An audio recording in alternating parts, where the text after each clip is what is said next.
이 전시의 제목이 뭐죠? 아, 네.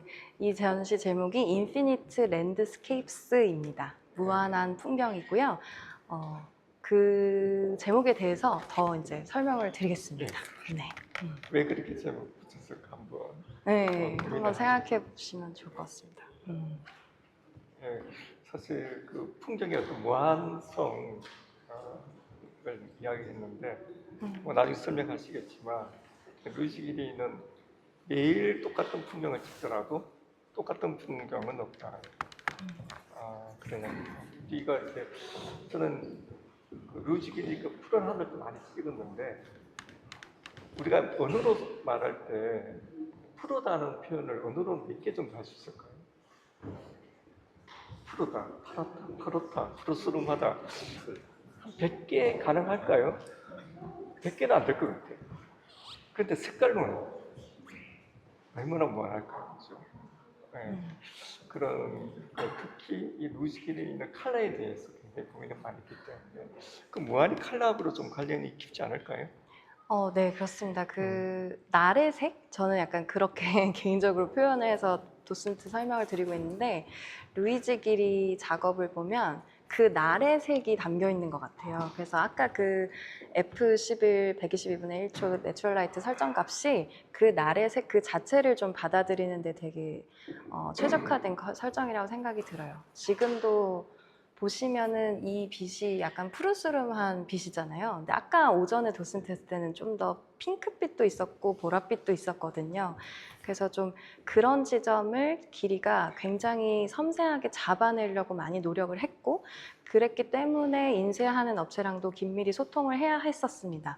그리고 종이 색깔도 굉장히 달라요. 지금은 이제 프레임 안에 들어있어서 잘 안 보이지만 낱장으로 보면은 종이 톤이 굉장히 다 다르거든요. 근데 이제 일반적인 다른 이제 작가분들은 종이 톤을 다 맞추시는데 기리가 일부러 그 종이 톤을 다르게 하지 않았을까? 최대한 그 육안으로 봤을 때 색을 구현하기 위해서 이제 그렇게 저희끼리 추측을 하기도 했었습니다. 그리고 기리가 이제 처음에 본격적인 작가로 활동하기 전에 이탈리아 개념 미술가들이랑 좀 협업을 했었습니다. 제가 이름이 좀 어려워서 외우진 못했는데요.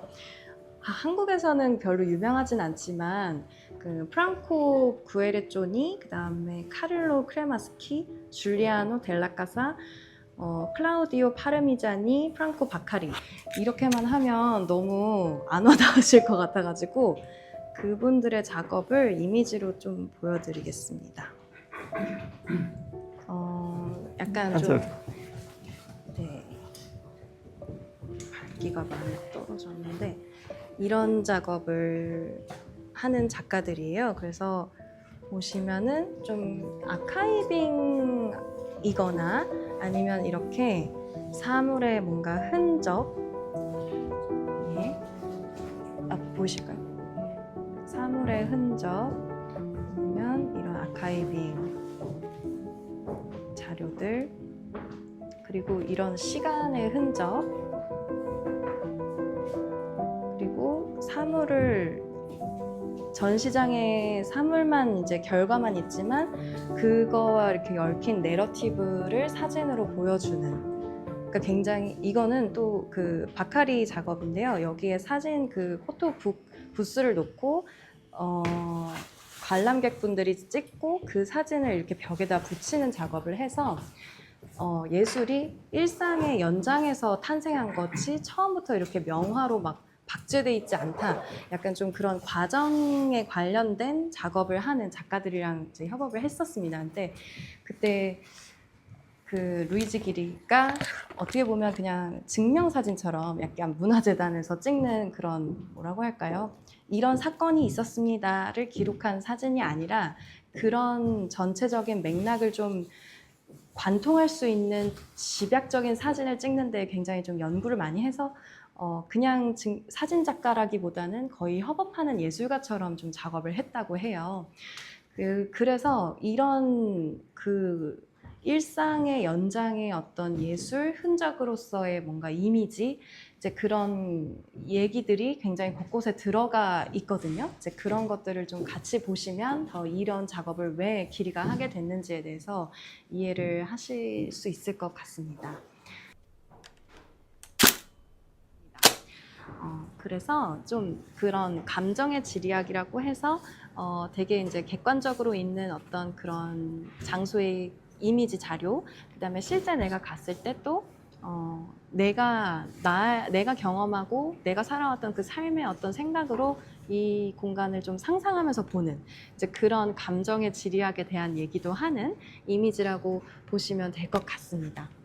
그래서 이탈리아 했을 때 딱 그 관광 명소로 막 나오는 이미지랑은 조금 다른 실제로 그 공간에 있는 듯한 그런 이제 느낌을 좀 내기 위한 이탈리아 사진들이 이 풍경으로 있습니다.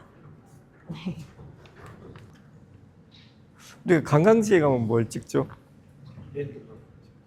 렌트. 유명한 건물이나 유명한 풍경, 유명 물건들, 역사적인 오브제를 많이 찍는데 루이지 기리는 뭐가 달랐다고 보세요? 루이지 기리는 공간으로 재맥락을 시킨 느낌이 들어요. 그 공간 안에 들어가서 거기서 맺고 있는 사물들 간의 맥락을 찍은 그런 것 같습니다.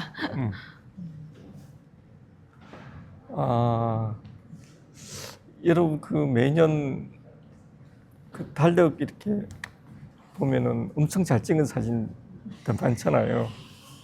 근데 감동이 있나요? 소위 말하는 우리 달력 사진들, 칼렌더 사진 너무 멋지게 잘 찍었는데 그냥 잘 찍었죠. 근데 거기에서 어떤 그 느낌이 서로 통하는 공감이 멋진 사진인데 우리에게 감동을 왜 주지 못할까요? 그 작가의 시선이 좀 약하기 때문에 작가가 그 풍경에 작가의 감정이 녹여져 있지 않기 때문에 그런 게 아닌가. 그런데 이제 이게 우리가 이제 어느 작가의 작품 세계를 볼 때 이게 주로 촬영 연도가 몇 년도죠? 루이지 기리가 왕성 활동하던 시기가 70년대, 60년대. 그 70년대, 80년대, 뭐 6, 70년대, 80년 그때. 근데 지금은 우리가 이제 2026년에 살고 있잖아요. 2026년에는 이런 시각의 작품이 많지만 70년대, 80년대의 이제 풍경 사진을 이렇게 굉장히 주관적으로 자기가 본 것만 더 강조해서 찍는다든지 그런 작가가 많지 않았을 거예요. 그래서 이제 우리가 지금 사는 시점에서 많이 본 사진 속에서 이 작가의 사진을 보면 안 되고 이 작가가 활동하는 그 시기에 다른 작가들 작품 속에서 이 작가를 볼 때 이 작가가 좀 더 빛이 발할 수 있다는 거죠. 그게 그런 역사적인 그 작가 처해져 있는 그 맥락 속에서 봐줘야 되는 게 아닌가 그런 생각이 들어요. 네, 이제 이 섹션은 그 도쿄도 사진미술관에서 이 전시가 원래 이제 기획이 됐고 그걸 가져왔다고 말씀드렸잖아요. 그 야마다 유리 큐레이터가 좀 특히나 이 섹션에 이제 다른 여타의 루이지 기리 전시와는 좀 차별점을 두고 이 섹션을 좀 특별히 넣어야 된다라고 얘기를 강조했던 섹션이었는데요. 그 루이지 기리의 이제 두 번째 와이프 부인분이시고 파올라 보르곤존이 이 여성이었는데 이 여성분이 굉장히 멋있는 게 그 루이지 기리가 원래는 이제 측량 기술사로 일을 했었거든요. 그 부동산 이탈리아에는 그런 문화가 있나 봐요. 부동산에서 측량 기술사라는 사람을 고용을 해서 이제 대지를 측정하고 하는 것 같은데 이제 그 일을 이제 하지 말고 작업에 전념을 할 수 있도록 이제 환경을 만들어주겠다 해가지고 길이를 굉장히 전폭적으로 지지를 해준 동료였다고 하네요. 그래서 이 파울라 보르곤조니도 또 그리고 그런 지지도 줬지만 이분이 이제 인테리어도 하고 설치 예술가로도 활동을 하면서 그 공간에 대한 좀 굉장히 관심이 많았고 그런 것들을 좀 많이 이제 영향을 주고 받았다고 볼 수 있습니다. 그래서 좀 그런 인생의 동반자로서 그리고 또 작업의 동료로서 그녀의 이제 어떤 헌신이 또 기리의 작업 세계를 만드는 데 도움이 됐기 때문에 이 부분을 좀 따로 섹션을 만들어서 보여드리고 있습니다. 이 사진이 그 저희 사진예술 2호로에 아주 크게 실었던 작품인데 보셨나요? 이게 그 유리를 통해서 바라본 풍경이에요. 성에 같은 게 막 끼어 있는데, 네, 유리를 통해서. 특히 더 이렇게 재밌게 표현이 된 것 같아요. 그 어느 순간 우리가 이제 어떤 풍경을 볼 때 저는 그런 생각 많이 하거든요. 어느 순간 우리가 풍경을 볼 때 뭘 이렇게 걸쳐서 보게 되는 것 같아요. 산업화되면서 뭐 자동차를 타고 가면서 자동차를 통해서 이렇게 유리를 통해서 본다든지 우리가 건물 안에 유리를 통해서 많이 보고 여행을 갈 때도 그 창문에 유리를 통해서 많이 보고 유리를 통해서 보는 풍경이 굉장히 좀 익숙해지는 것 같은데 아까 전에 우리 이하연 에듀케이터 그런 이야기를 뭔가 걸쳐서 이렇게 보는 그런 시도를 많이 했다 그랬었죠. 네. 그 대표적인 게 이 작품 같아요. 네. 네, 그래서 두 겹으로 작업하고 경험한다는. 이 섹션 스튜디오 풍경 안과 밖 졸제와 부재라는 타이틀로 이제 이름 지어진 이곳은 확실히 이제 스튜디오 풍경의 사진들로 꾸려져 있고 총 3분의 스튜디오가 등장을 합니다. 루이지 기리 자신, 그리고 조르지오 모란디, 그리고 알도 로시. 그래서 모란디는 회화 작가고 그다음에 알도 로시는 건축가거든요. 그래서 그 예술의 영역이 달라지면서 또 이미지를 어떻게 다루는지가 그 스튜디오 풍경이기 때문에 또 되게 확연하게 다르게 드러납니다. 그래서 이제 이 작업들이 그 조르지오 모란디 스튜디오를 촬영한 작업이고요. 루이지 길이랑 조르지오 모란디가 이렇게 직접적인 어떤 그 뭐라고 할까 이렇게 관계는 없었고요. 대신에 이제 루이지 길이의 친구가 이제 메소리 그분이 모란디 작업이 너 작업이랑 되게 비슷해 결이. 그러니까 한번 와서 찍으면 좋을 것 같아. 이렇게 이제 소개를 해줬고 이제 그 스튜디오에서 거의 한 400장 이상 정도를 찍었다고 해요. 뭔가 좀 공감이 많이 가셨던 것 같아요. 루이지 기리 작가님께서. 그래서 루이지 기리가 이제 그런 되게 반복적인 그 행위가 좋다라는 이제 얘기를 했거든요. 모란디 작업을 잠깐 보여드리자면 이런 작업이 모란디 작업입니다. 그래서 좀 되게 비슷한 결처럼 그 반복적인 어떤 일상적인 어떤 느낌으로 그림을 계속 그리는데 저는 그 조르지오 모란디 작업이 공간적이라고 느껴졌어요. 여기 보시면은 이게 정물대에 종이를 덧대고 그 위에 계속 이 마킹이 있거든요. 그래서 이런 비슷한 요소를 계속 제 맥락을 배치를 계속 바꿔서 그려요. 그러니까 공간이라는 게 되게 그런 것 같아요. 지금 저희도 우리의 동선을 이렇게 평면도로 만약에 표시를 한다면 이런 식으로 계속 변할 거잖아요. 그러니까 이 맥락이 바뀜에 따라서 미감이 달라지는 이제 그런 어떤 공간적인 요소가 이제 길이가 굉장히 세심하게 그런 구도를 고려할 때 이제 좀 비슷한 그 결이지 않을까 하는 생각이 듭니다. 그래서 그 스케치랑 그다음에 실제 정물이랑 이제 그리고 붓 터치를 이렇게 보통 회화과 이제 회화하시는 분들이 색을 검사하기 위해서 이렇게 칠해 보거든요. 그래서 이런 붓 터치 이게 다 조르지오 모란디의 창작물을 구성하는 요소들이잖아요. 이제 그런 이미지들이 이렇게 조각조각 한 공간에 배치시킨 거. 이제 이게 굉장히 루이지 기리가 집중했던 부분인 것 같습니다.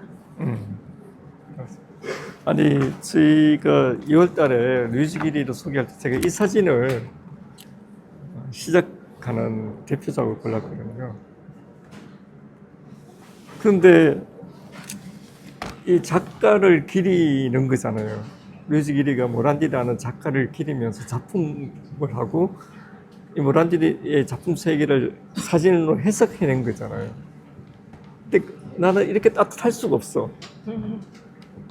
너무나 정감 있고 그리고 너무 깨끗하고 정갈스럽고 깨끗하면 정이 없는데 깨끗하면서 정감이 있어. 근데 무한하게 끌리더라고 이 작품이 저는. 아름다운 색깔 아니에요? 아름답고 따뜻한. 아마 이 모란디는 따뜻한 작가가 아니었을까 그런 생각이 들어요. 그래서 이제 항상 저희 사진에서 전시에서 작품을 선정해서 보였을 때 이 수많은 전시자 중에 우리가 이 작가의 뭐를 가장 강하게 보여줄 것인가 이런 고민을 하게 되잖아요. 작가가 루이지 기리가 이 모란디라는 작가의 스튜디오에서 어떻게 해석해내느냐 하는 많은 고민을 하고 우리로 이제 매달 잡지를 내면서 그 작가의 작품을 소개할 때 어떤 작품을 대표작으로 강조할 것이냐 모든 게 우리가 이제 편집을 하는 것 같아요. 이분도 편집, 에디팅을 통해서 작품을 하는 거고 이 루이지 기리의 작품을 우리는 또 다른 에디팅을 통해서 뭘 강조하고 할 것인가는 또 그래서 어떻게 보면은 이게 편집의 미학이라고 많이 하는데 이 작품 세계의 강약을 두는 건 다 편집이 아닌가 그런 생각도 많이 하게 됩니다.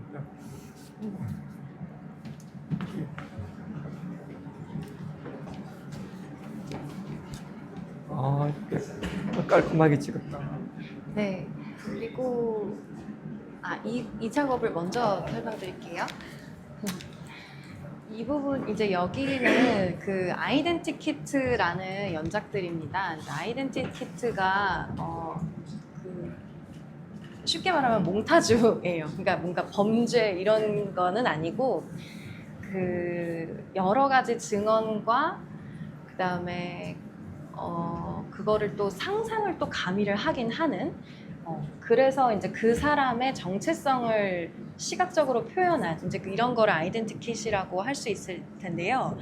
그 루이지 기리가 이제 자신의 어떤 그런 몽타주를 표현한다면 내 방이다. 이제 이렇게 설명을 합니다. 그래서 자기의 일상, 뭐 자기가 좋아하고 그랬던 것들 아니면 뭔가를 만들기 위해서 모으고 메모하고 스케치하면서 수집했던 것들 그런 것들이 나 자신 그 자체이지 않을까? 이제 그런 생각으로 이 아이덴티킷 연작은 탄생이 됐고요.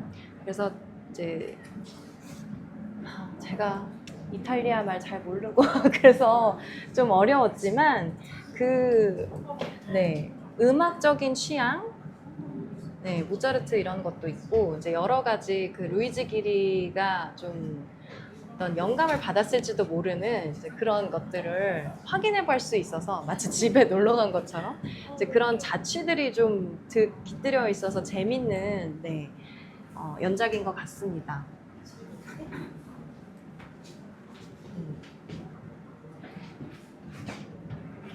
그리고 이런 그 지구본 같은 것도 참 재밌는데 길이가 측량기술사로 일을 했었잖아요. 그래서 더 스케일이라는 이 전시에는 없는 네, 더 스케일이라는 다른 연작이 있어요. 그 연작도 참 재밌는 게 지도로 표현되어 있는 기호의 그 장소랑 그다음에 실제 그 장소 가서 본 이미지 사진을 같이 병행해서 두거든요. 그래서 아까 말씀드린 것처럼 이제 지도로 상상하는 그 공간성 그리고 실제 공간에 가서 느끼는 공간성 그러니까 우리가 생각보다 그렇게 비언어적인 사고를 한다는 거죠. 세상을 살면서 이제 그런 지점을 참 잘 이렇게 찝어낸 작가가라는 생각이 듭니다. 그리고 이제 건너편에 보실 수 있는 작품은 알도로시 건축가의 스튜디오입니다. 그래서 건축가 또 굉장히 다양한 이미지들을 창작을 할 때, 설계를 할 때 활용을 하죠. 예를 들면 건축 자체를 인면도로 뒤에 조심하세요. 건축 인면도를 저렇게 그리는 스케치도 있고요, 이미지가. 그리고 여기는 실제로 건축을 만들 때 사용했던 자재입니다. 그래서 이 자재로 느껴지는 그 공간성이랑 이걸로만 봤을 때 공간성 굉장히 또 다르게 다가오잖아요. 근데 그 두 개를 이렇게 같이 찍어내서 이제 위치시킨다거나 또 여기서도 문, 이렇게 창문 이런 요소를 통해서 굉장히 이 공간 안에 다양한 면모를 한 그 구도 안에 담아내고 있죠. 그리고 그 미니어처로 만들었을 때 공간 그런 좀 건축가의 스튜디오이기 때문에 그 공간에 대한 실험을 좀 원 없이 하신 것 같다는 생각이 들어요. 그래서 참 그 아까 이제 말씀드렸다시피 파울로 보르곤조니가 이제 설치 예술가 뭐 인테리어 하셨었다고 했으니까 그런 부분에서도 참 많이 두 분이 맞으셨겠다. 그리고 이제 좀 정리를 좀 해보자면 인피니트 랜드스케이프스라는 게 그런 것 같아요. 지금 AI까지 더 합세를 해서 이미지의 그 공급자가 굉장히 많은 것 같아요. 그래서 원하면 정말 맥락이 너무나도 자연스럽게 만들어진 근데 그 맥락을 다 그러니까 그 AI가 만든 이미지는 거기 있는 사물들은 그냥 내가 주문한 프롬프트에 적합한 걸로 그냥 알아서 만들어준 거지 거기에 어떤 사연이나 내러티브가 있지는 않잖아요. 이제 그런 어떻게 보면 무맥락에 만들어진 그런 이미지 그런 것들이 막 쏟아져 나오는 이 시기에 그래서 루이지 기리 전시가 좀 마음이 편하기도 하고 그러니까 좀 적절하다는 생각이 들었습니다. 그래서 그러니까 기리의 사진은 기본적으로 아까 말씀하신 것처럼 사랑하는 뭔가 시선이 들어가 있는 것 같아요. 그러니까 오브제가 예를 들면 그렇잖아요. 뭐 시골에 가도 갑자기 판상 같은 게 막 있고 슈퍼마켓 옆에 어떤 시간이 되면 다들 거기서 모여서 얘기를 나눈다거나 그러니까 그 판상이라는 오브제는 거기에 반드시 필요한 아이인 거고 이제 그런 어떤 배치라는 게 생각보다 계획돼서 이루어지지 않으면서 우리 삶을 감싸주는데 그거에 대한 좀 애정어린 시선이 있는 분 같다? 그래서 사람이 결국엔 좀 굉장히 중요하다는 뭔가 세상스러운 좀 너무 거대하지만 그런 메시지가 좀 와닿는 작가라는 생각이 개인적으로 들어서 AI 시대에 이미지에 대한 태도라던가 이런 거를 좀 우리가 재고해 볼 수 있게 만드는 작가가 아닌가. 그래서 또 인피니트 랜드스케이프스라는 게 결국엔 그 풍경을 만들어내고 소통하는 경험하는 우리의 정말 중요한 그 사람의 그런 온기가 정말 중요한 그런 가치를 또 이렇게 알려주는 작가라는 생각이 들어서 네, 좀 그런 부분을 소개해드리고 싶었습니다. 네. 조금 전에 이제 AI 시대 그런 이야기 많이 했는데 사실 우리 사진은 기본 렌즈, 카메라라는 기계를 바탕으로 하는 작업 행위였는데 그죠? 네.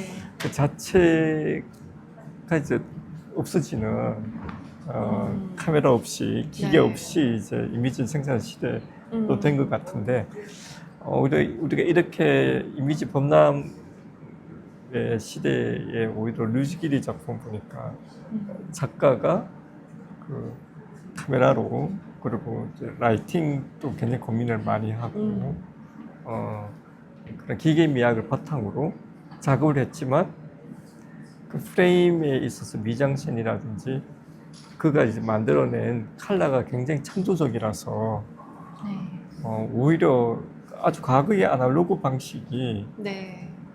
우리에게 정서적으로 훨씬 더 감동을 준다. 그 요즘 AI 이미지 보면은 뭔가 저 매끈한 메탈 같은 느낌이라서 너무 매끈하고. 이게 감동이 없는 거 있죠. 근데 이게 왜 우리가 옛날 작품 명작을 그리워하느냐 하는 그 인간의 깊은 내면과 정서가 담겨 있는 게 아닌가 생각이 들어요. 그래서 여러분 우리가 이제 디지털 카메라 이전에 필름 카메라를 다 경험했잖아요. 필름 카메라 쓸 때는 필름이 찍을 때마다 돈이니까 한 장 한 장에 정성을 다해서 찍었는데 이 디지털이 되면서 한 장 한 장 정성을 좀 덜하는 찍을 때 자세가 굉장히 좀 달라진 것 같아요. 네. 우리 작가들 스스로가. 근데 이제 이런 거 보니까 찍을 때 정성도 드러냈고 그다음에 프린트까지도 굉장히 정성을 작가 기울였다는 점에서 저는 오히려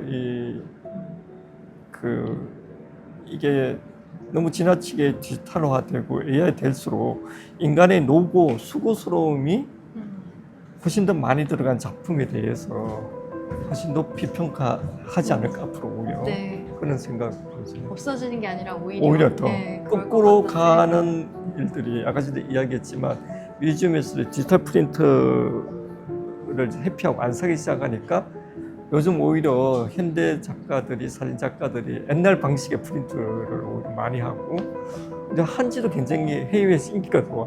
한지에다가 프린트하는 것도 그런 식으로 이제 오히려 좀 바뀌어가지 않나